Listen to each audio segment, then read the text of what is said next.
puis tous les sites aussi qui sont créés par les gens eux-mêmes, sites de dropshipping ou pas, mais qui sont derrière les sites, ils ne le disent pas, et puis le site ferme, tu vois plus jamais tes produits, enfin tu vois.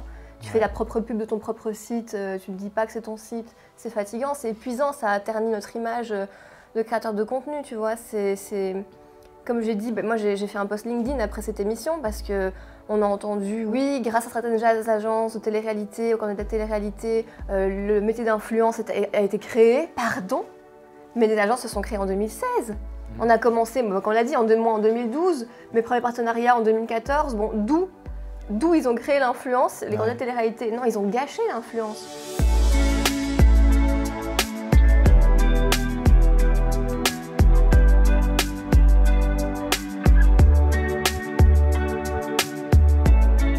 Hello Enzo. Salut Sam. Ça va? Très bien, merci pour l'invitation. Bah, avec plaisir, ça va toujours le fil? Ça va et toi Sam? Oui, ça va parfaitement bien. Donc ensemble, on a tout un tas de sujets dont on va parler. Je vais tester vos connaissances de couple l'un sur l'autre. On va savoir lequel connaît le mieux son partenaire au travers de différentes questions. Ça, c'est dans un second temps. Dans un premier temps, je suis tombé sur vos photos de mariage. Oui.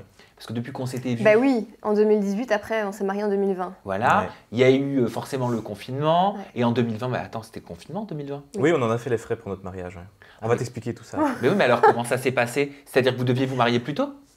Ben non, en fait, on devait se marier à la date prévue. En 2020. Et je sais pas, peut-être 2 mois ou 4 mois avant, on a appris qu'il y allait avoir un confinement et que donc tous les mariages étaient annulés. Donc on a dû décaler notre mariage avec toutes les complications qui en découlent. Les faire-part qu'on avait envoyés, les dates ne correspondaient plus, donc on a dû en faire imprimer de nouveau, etc. Et ça nous est arrivé encore une deuxième fois. On avait décalé la date, nouveau confinement, mariage annulé une deuxième fois. Nouveau faire-part. Nouveau faire-part. Donc on s'est dit, bon, si il y a encore un nouveau confinement, on annule le mariage parce que là on n'en peut plus, tous les préparatifs et tout ça. Et finalement, pour la 3e fois, on a pu faire le mariage civil, donc juste à la commune. Non, la 3e fois c'est la fête. Le mariage civil, on l'a gardé à la 2e date. Oui, tu vois, tellement il y a eu un carnage, on ne sait plus. Mais en fait, on a dû se marier à la mairie, mais à 10 personnes. C'est ça, la mairie, on est Voilà, d'accord. la commune, ouais. Voilà, tu avais opté pour une petite robe blanche avec un nœud, type un peu de robe tailleur. Oui, mais toute simple, je voulais pas une robe de fou parce que je voulais la garder pour la fête, tu vois, la cérémonie. Ouais, pareil pour moi. Et de ton côté, pour le coup, il y a le nœud papillon, il y a la veste de costume, la chemise, une petite chaussure de ville, voilà. Dans les marrons. Et t'as opté pour le jean. Voilà, parce que je voulais pas vraiment, comme toi, je vais pas sortir le costume parce que c'était pas le vrai mariage, quoi. Enfin oui, administrativement c'était le vrai mariage, mais il n'y avait pas la fête derrière, il n'y avait rien. On était qu'à 10 parce qu'on pouvait pas être plus. C'était un peu triste, on était content de se marier, mais c'était un peu triste, il n'y avait pas l'entièreté de nos familles. Donc, mais si c'était à refaire, je pense qu'on le referait comme ça parce que c'est trop bien. On a eu 2 mariages en fait. On a eu le mariage souvenirs, tu vois. Avec vraiment nos proches, parents proches et mon frère, etc. Et après, on a pu vraiment avec toute la famille faire la fête. Et donc, on a vécu 2 fois notre mariage. Et franchement, je recommande à ceux qui veulent se marier de faire en 2 fois. En 2 jours. La mairie, c'était hyper intimiste. Mais on pouvait pas, le Covid, c'est 10 personnes maximum. Ah, donc vous avez sélectionné 10 personnes maximum. Et la soirée, vous étiez combien à peu près, la cérémonie? 50. Ah, ça reste intime. On voulait un petit mariage. Ah, pourquoi? Pour plein de raisons. Alors, déjà pour des raisons d'intimité. On voulait partager ce moment avec des gens qu'on voit régulièrement, parce qu'on a des grandes familles et honnêtement, on ne voyait pas faire un mariage de 250 personnes ou 200 personnes, passer notre soirée à passer de table en table, tu sais, le cliché des mariés qui n'ont pas vécu leur journée. Rien que de son côté, ils sont 80, donc plus ma famille, puis la famille en Italie, etc. Des deux côtés. Donc ça aurait fait un mariage énorme. Et même point de vue budget, on ne voulait pas faire un mariage à 150 personnes, 200 personnes. Et on voulait un mariage à 50 personnes, mais beau et d'une qualité qui nous satisfaisait, tu vois. Et vous avez pu être présent, vous avez pu donc profiter, pas avoir le syndrome des mariés qui ne voient pas la soirée passer. C'est ça. Et en plus, faire la commune, faire la mairie un autre jour, ça a encore plus allégé la journée. Donc c'était encore mieux, on avait encore plus de temps. On a commencé en début d'après-midi, donc mariage d'après-midi, pas du matin. Donc tout le monde était tranquille, les invités ont eu le temps de se préparer, nous aussi. Et puis il a fait super bon, c'était fin d'été, donc début septembre. Et c'était une très bonne journée. Putain, on a vraiment eu de la chance. Le week-end d'avant il pleuvait, le week-end d'après il pleuvait. Vraiment le week-end qu'on a choisi. C'était le bon. Mais on sent le stress là. Pourquoi? La réminiscence, c'est-à-dire on sent que tu l'avais vécu en mode est-ce qu'il va pas pleuvoir? Ah ouais, non, mais s'il pleuvait, tout était flingué. Encore une fois, j'ai envie de dire. Parce que franchement, on n'a pas eu de chance pour En notre fait, on a mariage. fait une cérémonie en extérieur. Donc on avait l'allée avec les fleurs, l'arche de fleurs. Ah, c'était magnifique. C'est cette photo, non? Ouais, Donc ça, c'est la cérémonie. ouais. Pour le coup, tu avais opté pour une robe avec un petit peu de Bohème, transparence, ouais. de la Ouais. dentelle, oui, Avec bohème. des longues manches, ouais. Un long voile, Ouais. le dos apparent, pas Ouais. du tout de robe meringue, pas de sirène, Non. pas trop de volume. Non, j'avais essayé beaucoup de modèles avec ma maman. On était partis en 2 magasins en essayage. Puis j'avais voulu faire une robe sur mesure par un couturier, mais qui m'a plantée. Parce qu'il m'a envoyé la robe à 3 semaines du mariage et il manquait le voile. Bref, et il ne me répondait plus. Donc à 3 semaines du mariage, j'ai dû trouver une robe en urgence. Et donc je suis repartie faire des essayages. Et au final, j'ai pris cette robe qui était dans le style opposé de la robe que je voulais faire sur mesure. C'était quoi la base, la robe sur mesure? C'était était une comment? robe col bardeau avec un tissu fluide, toute Donc simple. très échancré. Juste un col bardeau comme ça, avec une petite dentelle, et puis une robe droite fluide, Ok. tu vois, toute simple, avec un voile. Pour l'anecdote, je voulais un voile de 3 mètres. Et donc en découvrant la robe, tu sais, dans la housse, en voyant qu'il n'y avait pas de voile, je contacte la personne et je dis bon, il n'y a pas de voile, et moi je pars demain de Paris, donc il faut que je récupère le voile aujourd'hui.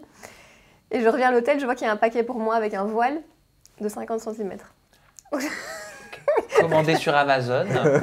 Donc, bref, donc je te dis pas, donc voilà, j'ai trouvé cette robe et au final elle était magnifique, c'était le meilleur choix que j'aurais jamais pu trouver. Oui, donc c'était un mal pour un bien. Oui. De ton côté, Enzo, toi, tu avais opté pour un costume à ton très clair. Oui. On est sur du beige, une chemise blanche, une chaussure marron beige. Tu voulais être accordé?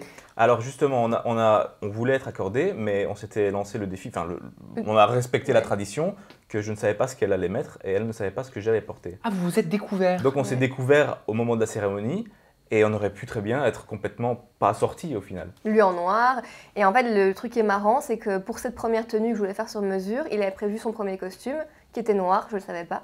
Et quand il a su que je changeais de robe, je lui ai dit écoute, ma deuxième robe, enfin ma robe est totalement dans un style différent que ma première, je te dis juste ça. Et donc là, ça l'a travaillé. Ouais.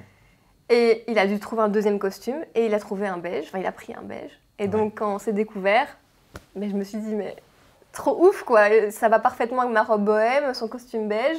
Et puis du coup, son deuxième costume noir, dont je n'étais pas au courant, lui a servi pour la soirée, quand je me changeais aussi. On savait toujours pas ce qu'on allait mettre l'un l'autre.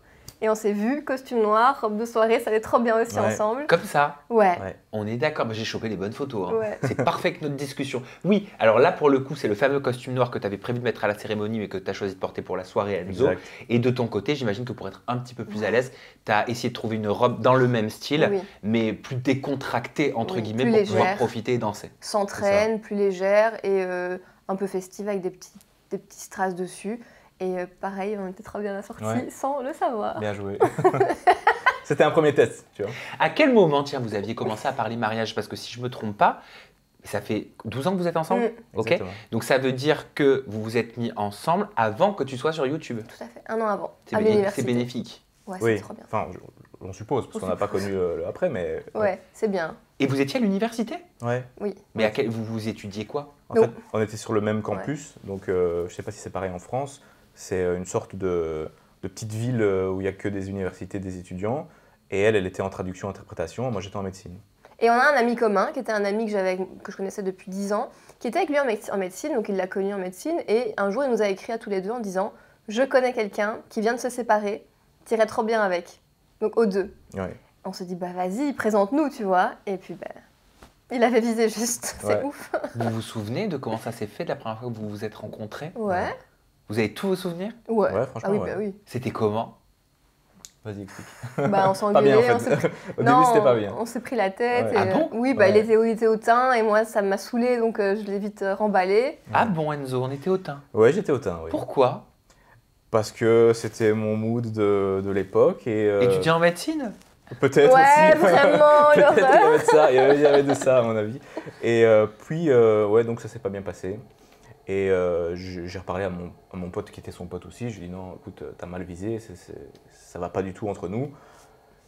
Et il m'a dit bon, c'est dommage, essaye au moins une dernière fois. Et donc j'étais recontacté sur, Et là, on s'est vu. sur Facebook à l'époque. Ouais. Et je me suis dit bon, avant de tirer un trait, on va faire une dernière rencontre. Et si ça se passe pas, ça se passe pas, c'est pas grave.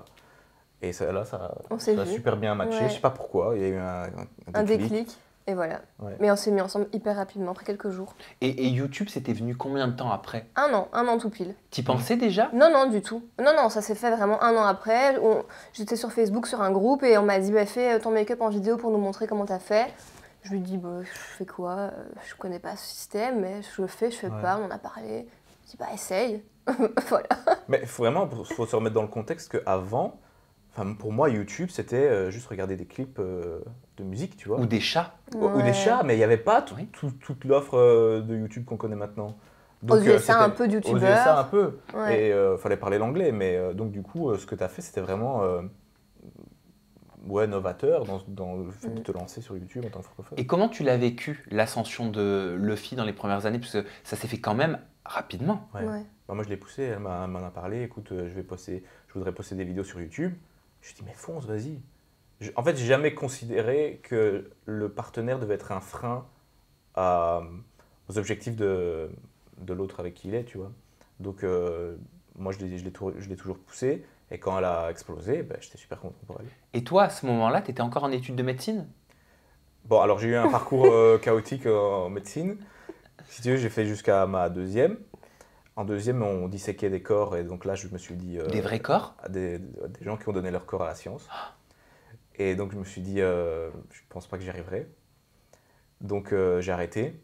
Et je me suis lancé dans une école de commerce. Voilà. En France, c'est école de commerce. En Belgique, c'est marketing. Et j'ai terminé mon cursus. Et c'était quoi la question? Et en 2014, si je ne me trompe pas, je me permets de poursuivre, tu te lances aussi sur YouTube. C'est ça. Ça veut dire Luffy, elle est sur la plateforme depuis 2-3 ans. Ouais. Et on lance notre chaîne à 2. Et on lance notre chaîne et je lui dis ça serait trop bien. Luffy Enzo, Et on l'avait lancé un peu entre ses examens, vite fait, mais bon, c'était vraiment pas sérieux. Puis il avait encore 1 an à terminer après moi. Moi j'ai terminé, il lui restait 1 an, donc moi j'ai continué ma chaîne. Et après cette année-là, quand il a terminé aussi ses études, on s'est dit bon, on reprend notre chaîne, mais lui il postulait en fait, tu vois, en marketing. Et je dis mais entre-temps que tu postules, le temps que tu trouves un job, viens, on fait des vidéos. Moi ça me rapportait déjà un petit quelque chose, tu vois. Mais il était pas trop chaud au début, hein. Non, moi mon but c'était vraiment avoir une carrière dans mon domaine. Enfin, en final, en étant sur YouTube, c'est un peu ce que je fais. Je suis quand même dans la communication. Oui, c'est vrai. Je me suis dit, bon, j'ai rien à perdre. De toute façon, il n'y a personne qui me répond aux candidatures. Je vais faire ça jusqu'à ce que quelqu'un réponde. Et puis, finalement, ça a tellement, notre chaîne a tellement pris en ampleur qu'on s'est dit, bon, on fait plus voilà, on va faire que ça. Mais oui, mais toi, tu avais 2 chaînes, quoi. Luffy Enzo plus Luffy. C'est ça. Ça devait être l'enfer pendant un moment. L'organisation, c'était 4 vidéos chaud. par semaine. Ah ouais, 2 sur notre chaîne, 2 sur ma chaîne. Ça qu'à un moment donné, tu vois le poids de toutes ces vidéos, tout ce contenu qu'il fallait absolument sortir, parce qu'à l'époque, on ne se permettait pas de droit à l'erreur, tu vois, on zappait pas un jour. Non. C'était beaucoup. Mais on l'a fait parce que c'était le moment où il fallait le faire, tu vois, c'est là où ça nous a propulsés. Et on a tenu le rythme des années, quoi. Et puis c'était gratifiant, il y avait des mois, on prenait 100 000 abonnés, à chaque fois qu'on publiait, on prenait 10 000 abonnés. On s'est dit, on va pas arrêter là. Donc vous avez connu quelque part la plateforme YouTube ensemble, en couple, même si tu étais présente, même si tu étais... même si tu étais présente dessus depuis 3 ans, pardon. C'est ma Wagenham qui mon Dieu, c'est sorti comme ça de mon corps. Et ça m'en a fait perdre complètement ce que je voulais. Et donc j'ai connu la plateforme toute seule et on l'a connue en couple après. Voilà, merci. Vous l'avez connue en couple. Vous avez donc connu la notoriété qui grandit ensemble. C'est pas dur à un moment donné de vivre ensemble, de se disputer ensemble, de régler des problématiques ensemble, de travailler ensemble, d'être connus ensemble? C'est plus facile. C'est sans doute difficile. C'est difficile parce que oui, on s'engueule comme n'importe quel couple qui pourrait s'engueuler dans sa vie privée. Pour le boulot, on s'est rarement engueulé, la vérité. Mais c'est une force parce qu'on se comprend, on a le même rythme de vie, on a nos déplacements ensemble, on a nos périodes de crise ensemble, nos remises en question de contenu ensemble. Moi, si j'avais quelqu'un qui ne travaillait pas dans ce domaine, il ne comprendrait rien à ce qui se passerait, tu vois.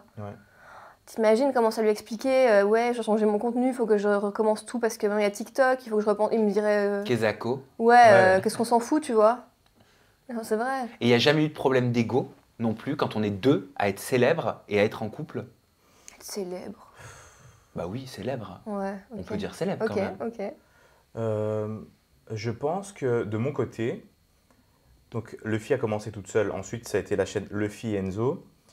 Même dans nos réalisations sur Luffy Enzo, comme Luffy était plus connu, généralement les articles parlaient principalement d'elle et rarement de moi. Et donc, je travaille aussi tout autant qu'elle sur notre chaîne. Donc j'avais ce manque de reconnaissance qui était dur à vivre à un moment. Je comprends. Donc j'ai lancé mes réseaux en solo. Oui. Ça a un peu fait la balance, mais c'est vrai que quand tu travailles à deux et que la reconnaissance va que chez l'un ou en partie chez l'un, c'est dur à vivre parfois. Ouais. Vous en avez parlé, ça, entre vous? Ouais. On en a parlé, elle m'a conseillé. Qu'est-ce que tu lui disais? Mais je lui disais que ça ne devait pas déterminer sa valeur, que c'était juste logique dans la tête des journalistes peut-être de faire le focus sur la personne qui a commencé depuis plus longtemps et qu'ils ne devaient pas le prendre pour lui. Et puis que de toute façon, les abonnés savaient qu'il travaillait autant sur notre chaîne que moi. Et puis bah oui, il de lancer ses réseaux, est arrivé pour qu'il puisse avoir son identité aussi, quoi. Et puis incroyable, depuis l'année dernière, vous animez tous les deux une émission en couple. Ouais. J'ai vu des extraits de l'émission, elle a l'air géniale. Trop bien. Votre émission, ça s'appelle l'Internet Show. Oui. Et c'est diffusé donc sur RTBF. Oui. Sur Tipeee, c'est la chaîne publique belge qui a 2 chaînes, donc RTBF et Tipeee. Donc c'est l'équivalent d'un France 2. C'est l'équivalent d'un France Télévisions. Ouais, ça serait plus la une, et puis Tipeee, c'est l'équivalent d'une chaîne un peu plus jeune, tu vois, plus dynamique. C'est un service public, mais une chaîne plus jeune. Ouais. Pas vraiment France 2, France 3, comme on l'imagine. Alors comment ça s'est fait? Vous avez dû être vraiment valorisé qu'on vous contacte sur une chaîne du service public pour avoir votre émission qui parle justement de tout ce qui se passe sur Internet dans le monde. On décrypte un peu l'actualité. C'est un magazine d'actualité avec des super bons contenus, des super invités. Et donc on a été contacté il y a plus d'1 an. Ouais. En fait, j'avais commencé sur ma chaîne YouTube un magazine un peu dans ce même genre avec un journaliste. On décrivait un peu les actualités, les buzz, les bad buzz, etc. Et cette production m'avait déjà contacté pour être chroniqueur à ce moment-là. Et je trouvais que ça n'avait pas de sens parce que sur ma chaîne, j'étais l'animateur de ce même format quasiment. Pour être chroniqueur en télé, j'ai refusé parce que je ne trouvais pas que c'était cohérent. Et puis, 1 an après, ils nous ont proposé d'être à l'animation. Donc on a accepté avec grand plaisir et surtout, encore une fois, de pouvoir faire ça à deux, c'est trop bien. Valorisant et surtout c'est rassurant de travailler avec la personne qu'on connaît le mieux, la personne avec qui on partage tout. Donc on met les pieds, en tout cas pour moi, dans un milieu que je ne connaissais pas trop, l'animation en télé, avec toi qui est rassurante. Et donc du coup, la transition s'est fait plutôt bien. Alors c'est quoi l'Internet Show? C'est quoi les sujets que vous abordez? Vraiment, par exemple, on peut parler, si Elon Musk là avec l'actualité Twitter fait le buzz, on a consacré une émission à Elon Musk avec des invités qui vont décrypter ce qu'il prévoit de faire, ses projets avec Tesla, avec ses fusées, enfin tout ça. Et donc on parle vraiment de sujets hyper d'actualité, mais hyper intéressants parce qu'on va en profondeur. On avait une émission consacrée à Dubaï, tu vois, aux influenceurs qui y partent, le pourquoi du comment, les intervenants. Donc chaque semaine, c'est une émission de soirée. On reçoit des invités, on décrypte et puis on va en profondeur dans les sujets. On reçoit des invités, des experts, on a des journalistes qui partent en investigation. Par exemple, on a un journaliste qui, pour un sujet en particulier, qui s'est fait... Bon, je ne sais pas si je peux en dire davantage, mais on traitait un sujet délicat et il s'est fait passer pour quelqu'un qui cherchait un emploi et il s'est fait infiltrer. Il a fait l'infiltration, Voilà, il s'est infiltré dans l'entreprise et il a pu filmer des choses. On a reçu Google, on a reçu Facebook, donc vraiment c'est un super format. Et comme tu dis, être contacté par le service public, tu te dis, franchement c'est trop bien, ça assoit aussi une crédibilité, tu vois. Et c'est un projet qu'on mène depuis 1 an. On a re-signé pour une nouvelle saison pour toute cette année. Félicitations. Merci, on est hyper fiers parce qu'on a doublé les audiences de la case depuis qu'on est là. Avec une super prod qui a remodelé l'émission aussi en discussion avec nous. Enfin vraiment, c'est une super émission qu'on continue dans nos projets. Et comme je te disais dans notre interview à 2, c'est un nouveau souffle parce que du coup on peut aborder d'autres projets et faire d'autres choses que juste YouTube. Il y a eu aussi en mode avion. Ouais. Alors, il va falloir que vous m'en disiez un petit peu plus sur cette émission à laquelle vous avez participé. C'était notre émission aussi. Ah, c'était votre émission à vous. Ils l'ont produit pour nous. Ah, c'était votre idée, mais c'est pas notre idée, c'est l'idée de la prod, mais ils l'ont produite pour fitter. Mais c'est encore plus génial. Ah, c'est ouf. Parce que vous êtes partis dans 4 destinations différentes, dans 4 coins différents de l'Europe, c'est ça. Et je vais vous laisser me parler du concept, vous le ferez beaucoup mieux que moi. On est parti à Prague, à Milan, à Berlin et à Dublin. Et le principe, c'était de partir, une fois arrivé en city trip, une fois arrivé là-bas, on se déconnectait, on mettait notre téléphone dans une boîte, et il fallait qu'on découvre la ville de manière différente. Sans Google Maps, enfin nous on voyage, on prend Google Maps tout le temps, TripAdvisor pour les restos. Sans photo. Ouais, sans photo, on a acheté un appareil photo. Mais tu vois, donc tous des trucs comme ça. Et donc, après, c'est vrai que nous, quand on est en famille, on n'est pas ceux qui vont passer leur temps sur leur téléphone, même si le cliché des influenceurs c'est ça, mais en vrai, on est les derniers à prendre notre téléphone quand on est en famille. Pour les vacances, on l'utilise plus pour tout ce qui est aide au voyage, tu vois. Et ça, c'était compliqué. Comment tu fais pour réserver un vélo à Amsterdam? Comment tu fais pour réserver un restaurant? Comment tu fais pour choisir un bon restaurant sans téléphone? Sans les applications. Oui, donc vous avez été face à des problématiques qu'on a connues, mais qui n'étaient pas des problématiques avant. Il n'y avait pas de vélo connecté avant, tu vois. Bah oui. Maintenant, il y en a, donc c'est compliqué. Parce qu'aujourd'hui, tout le monde dit comment on ferait. Pourtant, on l'a fait, tout le monde l'a fait. Mais on a perdu les réflexes. Mais non, mais c'est qu'il y a plein de trucs qui sont ajoutés. Avant, tu n'avais pas les vélos connectés à débloquer avec ton téléphone. Oui, d'accord, mais ça c'est anecdotique. Avant, tu avais... Mais la carte, ne fût-ce que la carte. Pour te déplacer avec la carte, vas-y, il n'y a pas un point qui dit vous êtes là et vous avancez comme ça. C'était une aventure. Et pendant combien de temps vous avez été donc sans téléphone? À chaque fois, c'était 2 jours. Par ville. 2 jours par ville. Donc c'était des expériences, j'imagine, particulières par rapport à l'ère et l'époque qu'on est en train de traverser. Qu'est-ce que vous en tirez comme conclusion? C'est bien de se déconnecter, comme déjà on arrive à le faire, tu vois, le week-end. Mais quand on voyage, c'est vraiment hyper utile d'avoir Internet. Vraiment, on sous-estime l'utilité d'avoir ne fût-ce que des avis, de ne pas perdre de l'argent à réserver une activité qui n'en vaut pas la peine. Et puis se repérer, c'est hyper important de ne pas être perdu. C'est la drogue la plus addictive de notre époque, le smartphone? Je pense que quand tu t'endors sans téléphone et que ça te manque parce que tu ne vas pas sur les réseaux sociaux, et quand tu te réveilles et que ça te manque de ne pas aller sur les réseaux sociaux, c'est la dernière chose à laquelle tu penses, la première chose à laquelle tu penses dans la journée. Je pense que c'est du coup, oui.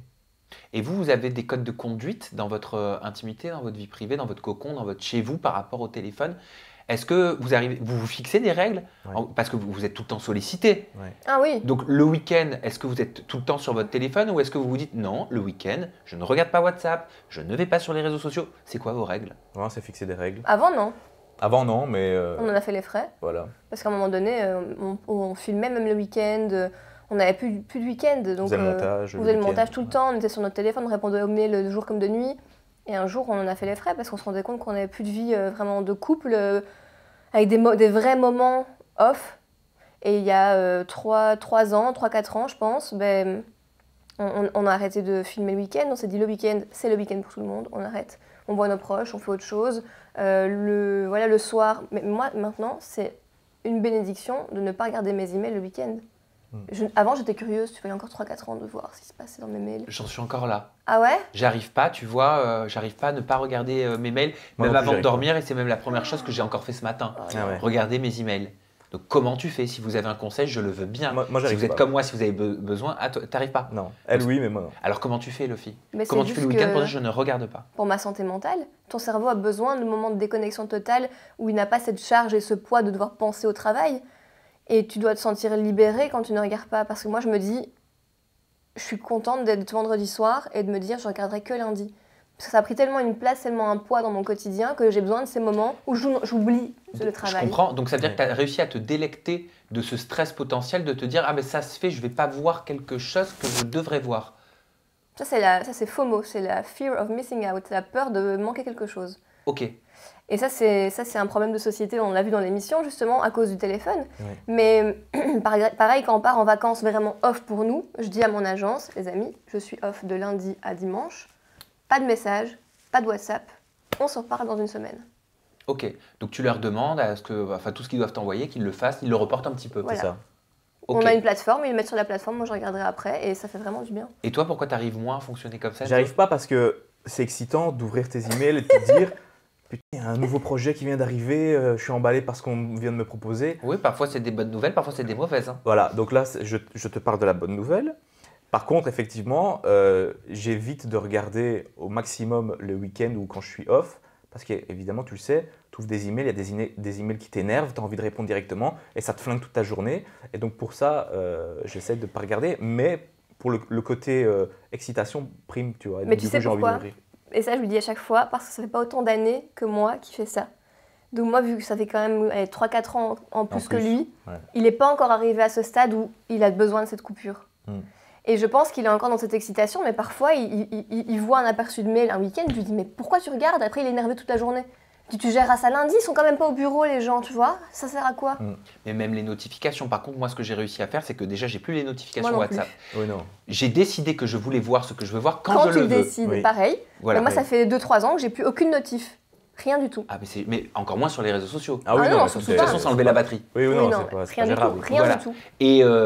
Et comment vous faites par rapport aux notifications, les gens qui vous taguent sur les réseaux sociaux, Atlefi, On le voit pas. Atenzo, Non. des fois il y en a en plus qui sont mal intentionnés. Oui. Vous allez même pas voir, ça vous intéresse Ah, on pas? voit Non, pas. on a déconnecté, on voit pas. Tout. Ok. Ça fait des années que je fonctionne comme ça. Pareil, mes messages, appels, messages WhatsApp, je suis toute la journée à ne pas déranger.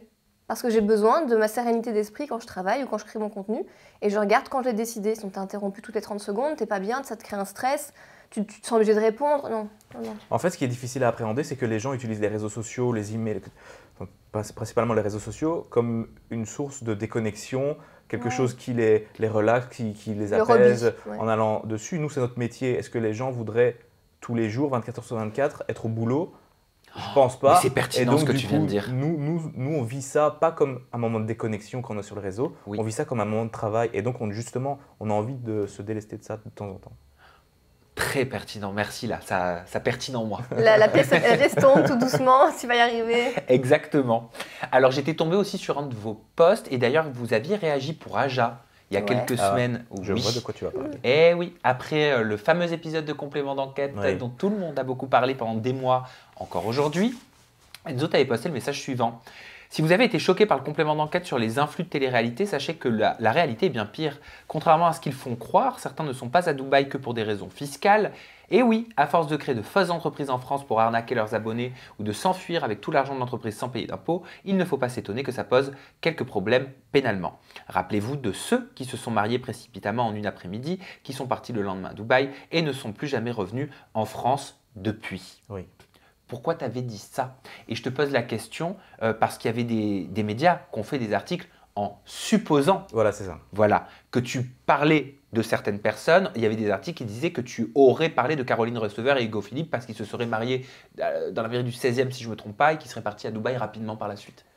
Dans votre interview tout à l'heure, vous parliez de faux semblants entre les influenceurs entre eux, mais il y a aussi des faux semblants entre les influenceurs et leur propre communauté. Ouais. Et c'est un peu de ça que je voulais parler, pour mettre le doigt en fait sur réveiller les abonnés, leur dire ce qu'on vous montre sur les réseaux sociaux, la vie de rêve qu'ils font croire à Dubaï, mais derrière c'est qu'ils se sont peut-être mis dans une situation compliquée qui fait que pour eux, en fait leur vie n'est pas rose et c'est pas la belle vie, c'est pas la grande vie qu'ils vivent et c'est peut-être plus compliqué que ça. Et c'est ce que j'ai voulu un peu faire comprendre aux abonnés. Après, j'ai volontairement pas cité de nom, j'ai volontairement pas donné des indices pour qu'on puisse comprendre de qui je parle. Il n'y a pas qu'une personne. Il n'y a pas qu'une personne. Et aussi, c'est juste quand tu es dans le milieu, bah, tu rencontres des agents, tu rencontres des agences, tu rencontres des autres influenceurs. Et c'est ces on-dit-là qui vont tous souvent dans le même sens, qui font comprendre qu'en fait, ça pourrait peut-être être cette personne-là ou cette personne-là, mais sans vraiment... J'ai pas fait d'enquête avant de poster ce post, quoi. C'est ça que je veux dire. Et puis, pareil, comme tu disais, les faux semblants, on voit beaucoup, certes, de mariages, mais après, on comprend que c'est parce qu'ils vont à Dubaï et qu'ils ouvrent une société ensemble. Puis, les mariages, chouette, on se marie, et puis on se rend compte que c'est parce qu'il y a une émission de télé qui arrive, et donc ils filment le mariage que pour l'émission. Et où sont les vraies intentions? Où sont les vrais partages? S'il n'y a pas une émission derrière, s'il n'y a pas un départ à Dubaï, enfin, tu vois. Et donc je pense que c'est ça aussi qu'ils mettent en avant. Puis tous les sites aussi qui sont créés par les gens eux-mêmes, sites de dropshipping ou pas, mais qui sont derrière les sites, ils ne le disent pas, et puis le site ferme, tu vois plus jamais tes produits, enfin tu vois. Tu fais la propre pub de ton propre site, tu ne dis pas que c'est ton site. C'est fatigant, c'est épuisant, ça a terni notre image de créateur de contenu, tu vois. Comme j'ai dit, moi j'ai fait un post LinkedIn après cette émission parce que on a entendu, oui, grâce à certaines agences de télé-réalité, au candidat de télé-réalité, le métier d'influence a été créé. Pardon? Mais les agences se sont créées en 2016. On a commencé, comme on l'a dit, en 2012, mes premiers partenariats en 2014. Bon, d'où ils ont créé l'influence, les candidats de télé-réalité. Non, ils ont gâché l'influence. À coup de mauvais placement de produits, à coup d'arnaque, à coup de dropshipping, comme on le disait, ils ont terni le métier d'influence que nous, en tant que créateurs de contenu, youtubeurs de l'époque, on était une poignée en France, en Belgique, on s'était efforcé de créer un lien sincère et réel, même en étant payé. On s'était efforcé de choisir nos partenariats et on le fait encore aujourd'hui. On s'efforce de refuser, on s'efforce de ne pas mettre en avant des sites douteux. Tout ça pour qu'un jour, en 2017-2016, des gens de télé-réalité qui ont été exposés grâce à la télé arrivent, profitent de cette exposition pour faire des pubs sans filtrer, sans trier, et en fait gâchent le métier, nous mettent tous dans le même panier. Maintenant, parce que ça a été volontaire. Oui, peut-être. Bah oui. Ça a été volontaire. Il y a certaines personnes qui ont voulu industrialiser tout ça. Et malheureusement, ça crée des amalgames. Et ça... Non, c'est pas de l'industrialisation. Pour moi, c'est juste un profit de la situation. Profiter de cette situation pour créer des sites de produits douteux, de produits dangereux, des sites qui vont fermer, des produits qui ne sont pas envoyés. Pour moi, c'est pas de l'industrialisation. Pour moi, c'est du profit de la situation pour gagner plus d'argent, au détriment de marques, de belles marques qui sont implantées dans les magasins, des marques d'électro, des marques de beauté, des marques de mode, qui travaillaient avec nous et qu'on choisissait et qu'on présentait de manière réfléchie et de manière pertinente pour divertir aussi. Et là, on est arrivé en 2023 où on est tous dans le même panier. Les placements de produits, c'est mal. Les collaborations, c'est mal. Non, en fait, c'est pas mal. C'est mal quand c'est mal fait. Sinon, c'est juste une pub comme vous en voyez plein d'autres qu'on essaie de bien vous proposer avec pertinence. Ça a eu des répercussions, tout ça, sur vous en tant que créateur de contenu loin de ce milieu-là? Bah oui. Je pense aux yeux du grand public, oui. Voilà. Pas aux yeux de tout le monde, mais aux yeux du grand public. Je sais pas, t'as Janine qui est de 50 ans qui suit de ce milieu-là de loin.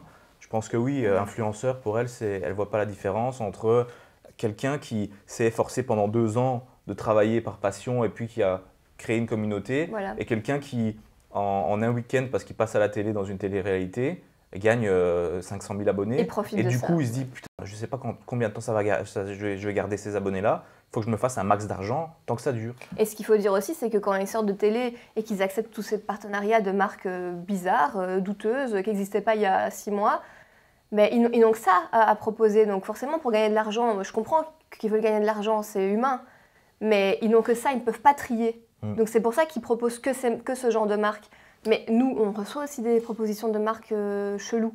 Des extracteurs de points noirs, la firme de Tata Janine, je sais pas quoi. Mais on le fait pas parce que justement on a regardé le site et qu'à côté on peut se permettre de refuser parce qu'on a d'autres collaborations avec des belles marques à côté. Et puis on préfère travailler avec des marques reconnues, c'est plus gratifiant que de travailler pour des marques que tu connais pas, des trucs de dropshipping qui ont été créés en 2 jours.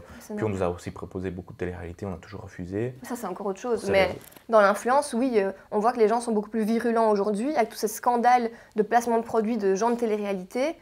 Le public est beaucoup plus virulent aussi à notre rencontre parce que comme tu dis, quelqu'un qui n'est pas averti, qui voit l'influence de loin, ces influenceurs, merde, on essaie de faire les choses bien, tu vois, c'est fatigant. Mais heureusement, notre communauté le sait. Ça, c'est l'essentiel. Oui. Ouais. On va se retrouver le sourire, on va faire un petit love test. on s'est énervé un peu, j'ai chaud là. Non mais vous avez raison. C'est important de le dire, c'est très important de le dire et de l'affirmer. Même pour toi, ça vaut aussi pour toi du coup. Oui, mais moi vous prêchez un convaincu. Mais moi, si je peux donner un conseil, juste un conseil à qui veut l'entendre, à qui veut le prendre, c'est que c'est bien de refuser aussi des choses dans une vie. Quand on travaille, c'est bien de dire non, même si on croit qu'on passe à côté de quelque chose, on se construit autre chose, on se construit peut-être une meilleure image, on se construit peut-être une meilleure carrière, bon après tout le monde n'a pas ce même intérêt de vouloir faire ça. Mais c'est bien de refuser, il ne faut pas l'oublier. C'est très important de le dire. Merci Lofi, merci Enzo pour votre discours. Bon, on va savoir qui de vous deux connaît le mieux son partenaire. J'aime pas, ça me stresse toujours les trucs comme ça. Ça part en dispute après. Non, mais non. Allez Enzo, c'est toi qui commence. C'est ton love test.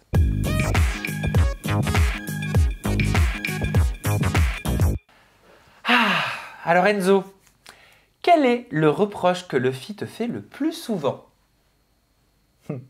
Facile. Je suis trop éparpillé dans plusieurs projets en même temps. Oui, je l'accepte parce qu'il m'a été dit que tu n'étais pas assez organisé. C'est exactement la même chose. Mais bravo, premier bon point. Check ta femme. Ouais, je check ma femme. Il n'est pas assez organisé pour toi. Alors, c'est pas qu'il est désorganisé, il n'est pas désorganisé, mais par rapport à moi, je suis fort dans la prévision, donc j'anticipe tout. Et c'est vrai que du coup, il y a un petit décalage entre nous, parfois on s'embrouille à cause de ça. Ouais, moi je me sens bien dans cette organisation. C'est mon bordel à moi. Il pense à rien, frère. T'as bien raison. T'as bien raison et ça vous a permis d'avoir une première bonne réponse. Enzo, quelle est la date exacte de votre toute première rencontre avec Lofi? La toute première? Oui.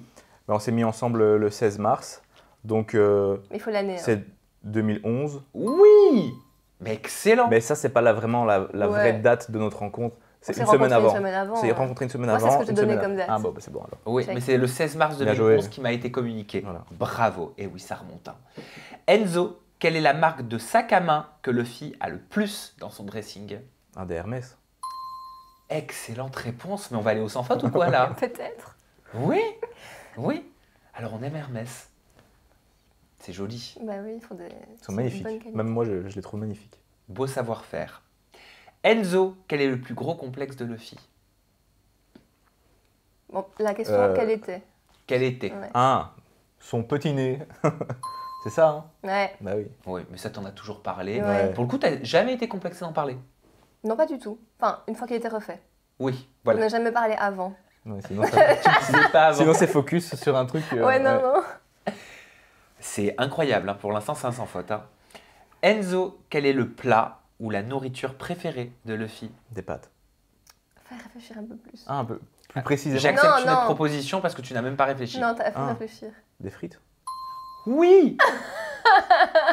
Oui, c'est Ah les oui. frites. Mais c'était la dernière question, ça? Non, il Ah. en reste encore un petit peu. Putain, C'est vrai, c'est les frites que tu préfères? Bah oui, c'est notre moment de chaque semaine, j'attends ça avec impatience. T'as Mm. réfléchi trop. J'ai juste. Les pâtes arrivent juste après, mais Ouais. c'est vrai que dans notre tradition, c'est les frites. Et vous les faites aussi, vous, les Non. frites? Non. En Belgique, il faut aller galère. à la baraque à frites, manger les frites. Aïe, aïe, aïe, c'est la première chose que je ferai quand Bah je vais oui. en Belgique. Il faut. Voilà. Enzo, dans une situation de création de contenu, Ouais. quelle est la chose qui peut mettre en colère Luffy à tous les coups? Quand c'est moi qui prends le contenu? Non, Ah, quand Luffy est dans une situation de qu'on création crée de une contenu, qu'est-ce qui vidéo, peut photo, l'énerver? qu'est-ce qui m'énerve le plus? Putain, là, je vois pas. Oh B. Mais il y a tellement de trucs. Alors vas-y, fais-toi plaisir. Non, mais genre, qu'est-ce qui m'énerve le plus quand on doit créer un contenu, n'importe lequel, une vidéo, une photo, qu'est-ce que je te Qu'il y a dis pas- que je supporte pas faire? Ah, que tu supportes pas faire? Je te jure, je vois pas. B, allez, s'il te plaît, je te le dis tout le temps. Je pense qu'on discute quand tu m'as dit, ouais, on va tourner des vidéos YouTube. Je t'ai dit, ouais, mais alors moi, je m'occupe pas de ça. Ah, la préparation, le son et le micro. Oui. Ouais, d'accord. Il y a La une pe- technique. Il y a une petite aide, Il mais y a je une suis petite d'accord. aide, ouais, c'était un Oui, petit la joker. technique, Ouais, quand il y a un la problème de technique. lumière, Oui, quand il y c'est a un vrai. problème de plan, etc. Non mais c'est vrai, j'avoue, c'est insupportable. Ouais. Et malheureusement, ça fait partie de nos vies. Ouais. Ouais. H24. C'est partie du boulot. Et c'est surtout un sans faute. Hein. Enzo, quel est le titre ou le thème de votre toute première vidéo YouTube postée il y a plus de 7 ans? Le thème, c'était la mode. Oui. On a commencé notre chaîne, c'était une chaîne mode. Quelle erreur. Ah La bon, vidéo, c'est faux? c'était quoi? Quoi, la vidéo? La vidéo, c'était quoi, la première C'était vidéo? une sorte de haul. Oui, non, mode, mais quoi? On a fait quoi? On a montré quoi? Ouais, des vêtements. Ok. Bon, Sam, je te laisse juge. Ben, moi, je dis que c'est une bonne réponse parce que vous parliez de tenue homme-femme. Ah bah oui, bah c'est ce que Ouais. j'avais Bah en tête, oui. Bah oui, c'est ce qui vient. Mode. Moi, de- j'avais spécifié, mais c'est pas grave. Alors pour le coup, c'est une vidéo qui est en privé. Ouais, Maintenant, bah oui, on a voir. honte. Surtout Non, mais lui. parce que c'était le début, on savait pas ce qu'on faisait, les retouches de la colorimétrie étaient dégueulasses, enfin non, il Mais n'y a c'est rien qui allait. normal, c'est normal. Oui, Par contre, celle, la première en public que j'ai trouvée, qui date d'il y a 7 ans, c'est un canular téléphonique On ose tout. C'était ouf. Vous en faisiez pas mal des canulars Ah, on téléphoniques. adorait. mais Au ça prend départ. tellement de temps, c'est Ouais. ça qui est dommage. Enzo, combien d'ex, et je pense à des relations sérieuses, a eu Luffy avant toi? Réfléchis bien. Je dirais relation sérieuse. J'hésite entre 2 ou 3. J'ai besoin d'une réponse Ouais. définitive. Sérieuse, on a dit. Je dirais 2. C'est magnifique. Non, Ouais. mais alors vraiment, mais oui, c'est 2. Bien Tu vois, je t'écoute quand tu joué. parles en fait, c'est ça qui fait la différence. Mais heureusement que tu m'écoutes. Enzo, quelle est la première chose que fait Luffy quand elle se réveille le matin? Bah, soit elle va sur son téléphone, soit elle va faire pipi. Donc, Non, mais faut pas ça. Faut pas ça comme ça.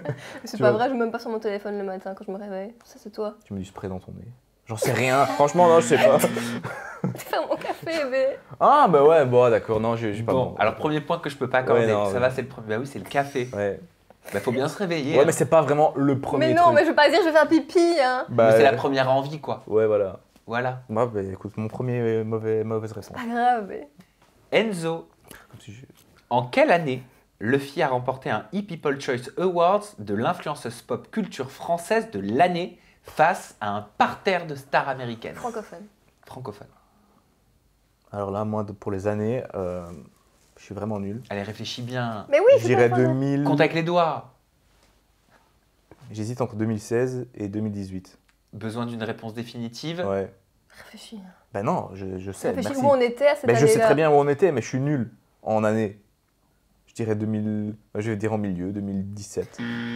Mauvaise réponse. Alors ça a très bien commencé et sur la fin, qu'est-ce qui se passe? C'était 2018. Ah, 2018. Bah oui, 2018. D'ailleurs, tu as été nommé également en 2019. Oui. Voilà, et tu n'avais pas remporté ce Non. prix-là l'année d'avant, mais c'est pas grave. L'année parce que- d'après. L'année d'après, mais Ouais. c'est pas grave parce que tu l'avais déjà eu l'année Moi, j'avais eu le d'avant. tout Ouais. premier. Le tout Et premier. puis d'être nommé même une seconde fois, Ouais, c'est encore une franchement, victoire ouais. en plus. C'est vrai. C'était ouf. C'est juste incroyable. 8, non, 8 8. bonnes réponses sur 10. Ouais, c'est Ah pas ouais, mal. t'as raté les deux dernières, ça ira. Ouais. 80%. Bah oui, C'est il y a un dur. taux de connaissance de Oui. 80%. C'est D'ailleurs, dur. je t'ai entendu dire que tu ne comprenais pas pourquoi les Français je crois de 70 à 90 n'arrivent pas à compter. Non, on ne comprenne pas ce que nous on dit. Nous on dit 60, donc 6, Comme 60. nous, voilà. comme nous, 61, 62, 63. Voilà. 70. Et après, ça passe à 70. Bah, c'est logique. tu 71, 72. vois. Ouais. Ben nous, on dit 71, 72. Bah oui. Voilà. Mais nous, tu vois, 6, On prend par 60, dizaines. 7, 70. 8, 8, 80. 80, 9, Alors, c'est nous qui ne 90. sommes pas logiques, Ouais, il y a un en truc. vrai. Et je te jure, à chaque fois, je demande à un Français pourquoi vous passez de 60 à 70, personne ne sait me répondre. Ah, mais moi, je sais pas pourquoi, on me l'a jamais expliqué. Historiquement, je voudrais savoir pourquoi, personne ne sait me répondre. Ouais. Bah, dites-le nous dans Ouais, la barre de dites-le nous, commentaires. franchement, dans les commentaires, Si parce que- quelqu'un a la réponse, une réponse fiable, allez-y. Vraiment impressionnant. Merci. Bah, moi j'ai trop la pression parce que. Et oui, bah oui, je comprends. Passer après 80% de bonnes réponses, ça fout la pression, mais c'est pas grave. Non, j'ai la pression parce que je sais qu'il a répondu des trucs à côté que de la réalité. Ah bah oui, bien sûr. Quelle est Bah la oui. vie. T'es vraiment horrible comme personnage. Luffy, quel est ton plus gros défaut selon Enzo? Alors, je dirais trop impatiente ou impulsive. Impatiente. Je sais même plus ce que j'ai répondu. Alors, non mais c'est pas ça. Non, je pense qu'elle m'a posé la question comme si c'était moi. C'est quoi la réponse? Éparpillé. Ouais, voilà, c'est moi. J'ai dit ça par rapport à moi. Du coup, ce que. T'aurais dit La- impatiente? Ouais, j'aurais dit impatiente. Mais du coup, est-ce que toutes les questions, il a répondu pour lui? Non, je pense que c'est juste une petite coquille. Ouais. Donc je le compte parce qu'il a répondu avec tellement de détermination. Oui, j'aurais dit impatiente Ouais. tout de suite sans réfléchir, Ouais. que ça veut dire que c'est vrai. Ok, oui, c'est mon radar à bonne réponse. Il t'a scanné. C'est une bonne réponse. Luffy, quelle est la situation de la vie de tous les jours susceptible d'agacer Enzo? Mon bordel. Non, J'aurais c'est pu pas ce que répondre ça, t'as mais dit. c'est pas ça. C'est pas ce que t'as dit. T'as dit quoi? Quelqu'un de vague. Quelqu'un qui ne va pas au fait quand il Quelqu'un qui est explique pas quelque direct. chose. C'est Ouais. dur à trouver, j'avoue, quand même. Ouais. Tu l'as pas aidé là. Non. Quelqu'un de vague. Ok, passons. Parce que... Me comment Ça va être. Attends, je te dis spoiler, alerte. Ça va être comme ça pour toutes. Ça, je t'avais dit. Eh hein, ben, quelle aide? Je t'avais dit. Bon, Vas-y. malheureusement, tu peux pas marquer de bons points. Luffy, quelle est la qualité qu'Enzo aime le plus chez toi? Ma gentillesse ou mon honnêteté. Ou alors, ouais, ma gentillesse ou mon honnêteté. Il a répondu ta détermination. Mais t'es déterminé. Bah oui, Bah mais oui. c'est pas ce qu'il me dit. Enfin, si, il me le dit, mais Moi, je me prends des balles comme ça, je sais pas pourquoi. tu me dis tout le temps que t'es quelqu'un de gentil. Donc moi, j'ai sorti ça, tu vois. Ouais, c'est vrai. Luffy, Toi-même, toi, Bah oui, mais t'as si. pas réfléchi avant de donner la réponse. Mais si. Hein. Luffy, qu'est-ce qu'Enzo ne supporte pas dans le milieu de l'influence? Ah, ben les faux culs. Ah, Oui, excellente réponse. Les faux culs, l'hypocrisie. En fait, toi, t'as répondu en réfléchissant en toi, t'as fait une introspection. Moi, j'ai répondu en me disant qu'est-ce que je lui dis souvent Non. qu'il a entendu. non. La mauvaise foi. tu Ouais. t'es éparpillé. Ouais, c'est ça. Oui, tu vois. Ouais, c'est ça. On va dire ça. Luffy, quel est le plus grand rêve de vie d'Enzo? Je vais t'aider un peu. C'est par rapport à. J'ai réfléchi par rapport à maintenant, tu vois, par rapport à le truc que je suis en train de faire. Il m'embrouille. Le plus grand rêve de vie. Pas de vie, d'objectif. Tu vois, il dit n'importe Ah, j'avoue que même moi, la réponse, va falloir me l'expliquer. Hein. mener à bien Oui. son projet. Oui, voilà. Ah non? Ouais, si, c'est ça. C'est ça. Tu vois. Si, c'est ça. Comment Moi, je suis allé un peu plus loin encore. Tu nous as dit monter une boîte qui devient une licorne. Oui. Quoi? Ça veut dire qu'il devient une licorne? Ah oui, je comprends pas. Ben, là. une licorne, c'est dans le milieu de, Non, de mais il start- a bu. Tu Dans sais le bien que milieu je des connais. startups. Tu veux que j'explique? Vas-y. Dans le milieu des startups, une licorne, c'est une boîte qui est valorisée à 1 milliard. Et toi, tu crois que je sais ce que c'est? Bah oui. Non, je sais pas. Donc tu donnes une réponse que tu sais déjà que je sais pas ce que ça veut dire. Ah, moi non plus, je savais pas ce que ça voulait dire, je te rassure. C'est tout pour que je- Luffy, à combien de filles Enzo a dit je t'aime avant toi? Relation sérieuse. Donne pas d'aide. Ben, je dirais une. Très bonne réponse. Enfin, une question Allez. simple parce que Non, c'est pas moi qui ai des réponses bizarres, c'est les questions qui sont bizarres. Sam, tu te donneras ton avis après. Luffy, quel est le plat ou la nourriture préférée d'Enzo? Des pâtes. Oui. Exactement. Parce qu'il l'a dit pour... C'était joli en soi comme dans un livre ouvert. Mais apparemment pas, parce que les premières questions, t'étais à côté de la plaque. Des pâtes à quoi? Ben, en Des tant pâtes qu'Italien, au beurre. non, vraiment pas. En tant qu'Italien, on mange des pâtes de plein de manières différentes. À mais... tout. Mais t'as bien une façon de cuisiner préférée? Ouais, bolo. Il y a bien une façon Bolo. que je cuisine préférée. Ouais, c'est vrai que c'est plutôt elle qui fait ça. Luffy, combien de temps Enzo passe chaque jour dans la salle de bain? En moyenne. Au total, je dirais 30 minutes. Bah non, c'était Non, le double ouais. que tu nous as donné. 1 heure. Mais Ouais. pourquoi tu dis oui? Tu vois, je Mais connais parce que- mieux ces réponses Non, que j'ai dit lui. oui parce que je me suis dit, ouais, c'est vrai que ça aurait pu être une demi-heure. Mais, mais j'ai dit 1 heure. En fait, je voulais que tu perdes. Luffy, quelle est l'injure qu'Enzo a tendance à dire le plus quand il est énervé? Ça y est? Je veux pas la dire. Bah si, tu crois quoi qu'on est sur TF1? Ben, nique ta mère. Non. Mais elle est ouf, elle! Mais elle est ouf! L'injure, on parle d'une injure. Oui. Mais juste un mot normal! Ah, mais merde. Non. Ouah, frère. Non, là, tu l'aurais dit, je l'aurais accepté, mais c'était Bah ouais. Ah, D'où moi. Elle me fait vraiment passer pour n'importe quoi. Ta mère. J'en peux plus. au bout de ma vie. Allez, on essaie de faire un point vraiment pour Ok. l'honneur. Hein, quand Ok. même. Elle a déjà fait Ça, un j'en ai point. fait hein. un. Oui, non, mais un dernier. Quoi. Ouais, parce que bon, là, c'est vraiment une catastrophe. Luffy, quelles sont les études qu'a fait Enzo après le bac? Médecine. Mais même toi, tu t'es trompé. Mais dans- même moi, je me suis trompé.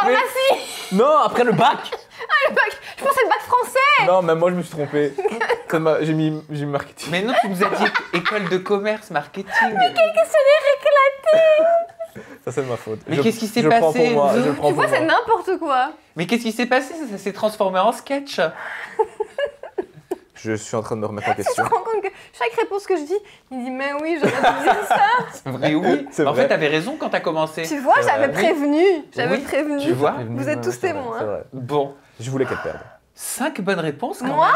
T'as quand même Ouais. 5? Ah, tu vois, hein. Ça vaut 10. Ouais, Parce qu'au vu que- du questionnaire, ça vaut 10. Un petit 50%. Mais Ouais. t'aurais pu avoir plus si on avait eu Ouais. des réponses faites Concrètes, sérieusement. ouais. Honnête. parce que- Et honnête. concrètes. Bon bah merci hein, Oh là là. monsieur et madame Avec plaisir, d'avoir ça. répondu à ce love test. Vous m'avez fait beaucoup rire.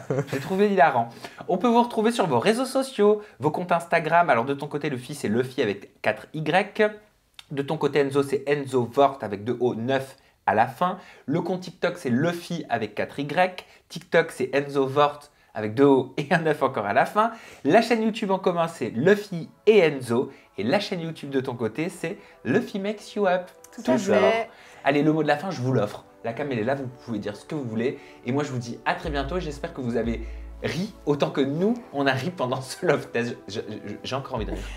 Bon, mais déjà, merci Sam pour ce moment passé avec toi, comme d'habitude. On s'amuse toujours. C'est vrai, on est toujours très bien accueillis et c'est toujours un plaisir de te voir. Et bravo pour ce que tu fais.